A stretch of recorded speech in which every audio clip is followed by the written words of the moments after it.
Mtazamaji, tume ya maadili na kupambana na ufisadi humu nchini EACC imeuza jumla ya majumba matano yaliyokuwa yamemilikiwa na gavana wa zamani wa kaunti ya Migori Okoth Obado na aliyekuwa mkuu wa kitengo cha hazina katika kaunti ya Nairobi Stephen Ogaga Osiro. Na kama anavyoarifu mwanahabari wetu Steve Keterin kwamba EACC sasa imesema inalenga kupiga mnada majumba mengine matano ambayo yalikuwa yanamilikiwa na gavana huyo wa zamani katika kaunti ya Kisumu na hata Migori tarehe 16 mwezi huu.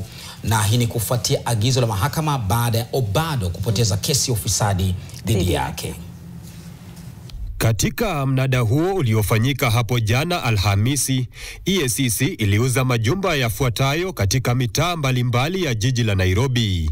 Jumba la mjini katika mtaa wa kifahari wa Loresho liliuzwa kwa shilingi milioni 31. Jumba la vyumba vitatu katika eneo la Riara liliuzwa kwa shilingi milioni 14. Katika mtaa wa Greenspan, majumba matatu yaliuzwa. Moja kwa shilingi milioni 6,900,000 na jingine kwa shilingi milioni 6,700,000 na la mwisho kwa shilingi milioni 14. Kwa jumla EACC ilitia kibindoni shilingi milioni 69,700,000. Baada ya ufanisi wa mnada huo, sasa EACC inalenga kuuza mali nyingine 5 inayohusishwa na gavana huyo wa zamani katika kaunti za Kisumu na Migori.